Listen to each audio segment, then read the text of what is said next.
ایک اور حدیث میں آتا ہے لعن اللہ الناظر والمنظور الیہ، کہ جو لوگ بدنظری کرتے ہیں، عورتوں کو بازاروں میں گھوم پہ نگاہیں گھما گھما کے ادھر ادھر دیکھتے ہیں، اللہ کہہ رہا ہے کہ ان پر میری لعنت ہے۔ اللہ کی لعنت کا مطلب کیا؟ البعد عن الرحمہ، اللہ کی رحمت سے دوری ہونا۔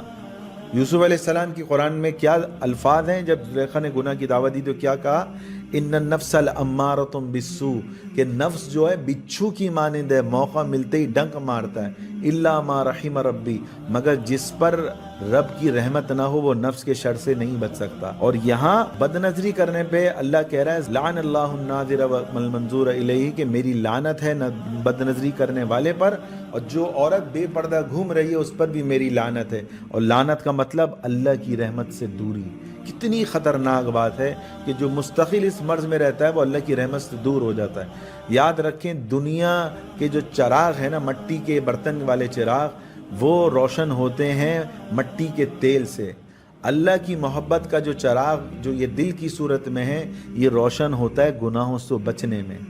اور جب بھی بد نظری کرنے کا دل چاہے، ہمارے حضرت کہتے تھے بزبان حال یہ شعر پڑھیں، نہیں ناخوش کریں گے نفس کو اے دل تیرے کہنے سے، اگر یہ جان جاتی ہے خوشی خوشی جان دے دیں گے، نہ دیکھیں گے انہیں ہرگز نہ دیکھیں گے، کہ جن کے دیکھنے سے رب میرا اے دوستو ناراض ہوتا ہے۔ ہم ایسی لذتوں کو قابل نالت سمجھتے ہیں کہ جن کے دیکھنے سے رب میرا اے دوستو ناراض ہوتا ہے۔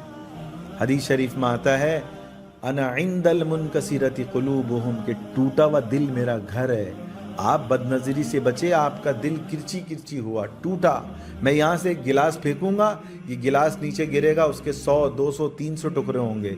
جتنا ہم دل کو توڑیں گے، اللہ کہہ رہا ہے اتنا ہی اس دل میں میری محبت آئے گی۔ تھوڑی یہ ضعیف درجے کی حدیث ہے، تو یاد رکھیں اللہ کی محبت ہم حاصل کرنا چاہتے ہیں تو گناہوں سے بچنا پڑے گا، گناہوں کو چھوڑنا پڑے گا۔ شیطان کو اللہ نے یہ پاور دی ہے، یہ قوت دی ہے کہ وہ گندے مال کو، برے مال کو اچھا مال بنا کے پیش کرتا ہے۔ ہم ایک جگہ 5-6 لوگوں سے میں بات کر رہا تھا، نوجوان تھے، ایک کہنے لگا مولوی صاحب ایک سوال کر رہا ہے۔ میں نے کہا پوچھو۔ وہ کہنے لگا ایسا کیوں ہے، میری شادی ہوئی اور مجھے ایک لڑکی اچھی لگتی تھی، میں نے اس سے شادی کی، مجھے اپنے دوستوں کی بیویاں زیادہ اچھی لگتی ہیں، حالانکہ میں کسی اور سے پوچھتا ہوں، اپنے ایک اور دوست سے، وہ کہتا ہے نہیں بھائی تیری بیوی فلاں کی بیوی سے زیادہ اچھی ہے۔ تو کہنے لگا مولانا مجھے پتا بھی ہے، لیکن اس کی کیا وجہ ہے کہ میرا دوسری طرف رجحان زیادہ ہوتا ہے؟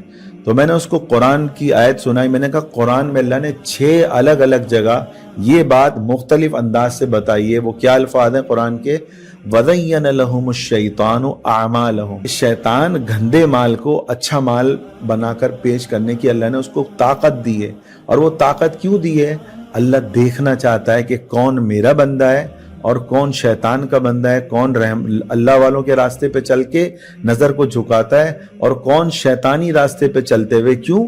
حدیث میں آتا ہے النساء حبائل من الشیطان، عورتیں شیطان کا جال ہیں، ان کے ذریعے شیطان لوگوں کو، نیک لوگوں کو، گناہگار لوگوں کو اغوا کر کے اللہ سے دور لے جاتا۔ وَقَدْ خَابَ مَنْ دَسَّاهَا، 11 قسمیں کھانے کے بعد تیسری بات، جس نے اپنے نفس کی اصلاح نہیں کی، اس کا نفس گناہوں کی گندگیوں سے، غلاظت سے بھرا ہوا ہوگا، اللہ کہہ رہا ہے وہ ناکام ہے۔ ایسا شخص ارب پتی بھی ہو تو اس سے بڑا الو کا پٹھا کوئی نہیں ہے۔ دنیاوی اعتبار سے ابھی ایک فیکٹری میں میرا جانا ہوا، ملازم ہزاروں ملازم ہیں، ملازم نماز پڑھ رہے ہیں پراپر، اور سیٹھ صاحب جو ہے اپنی جگہ پہ بیٹھے ہیں، میں نماز کا وقت ہوا تو میں چلا گیا اٹھ کے۔ تو بھائی یعنی ایک بندہ جس کی 50,000 لاکھ روپے سیلری ہے، وہ ہزاروں لوگ نماز کے لیے اٹھ رہے ہیں، لیکن جو اپنے آپ کو 1000 دماغ سے زیادہ سمجھتا ہے، اس بیوقوف میں اتنی بھی عقل نہیں ہے کہ اس کو پتہ نہیں ہے کہ ایک نماز اگر وہ چھوڑے گا تو اس کو 2,88,00,000 سال جہنم میں جلنا پڑے گا۔ یعنی ہم اتنے بڑے اپنے آپ کو ماسٹر مائنڈ سمجھتے ہیں،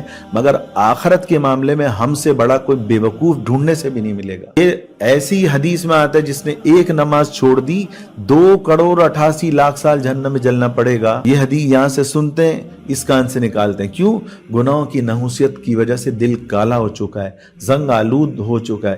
تہ در تہ حدیث میں آتا ہے کہ قرآن میں بھی آتا ہے کہ اس کے دل پہ گناہوں کی کالک جمی ہوئی ہے۔ اس لیے جب قرآن حدیث کی بات سنتے ہیں تو سمجھ نہیں آتا۔ تو بھائی کوشش کریں کہ گناہوں سے بچنے کے لیے اور اللہ کی محبت کو اپنے دل میں پیدا کرنے کے لیے ہمارے چینل مولانا ارسلان اختر کو سبسکرائب کریں. کوشش کریں صدقہ جاریہ کی نیت سے ان ویڈیوز کو زیادہ سے زیادہ پھیلائیں.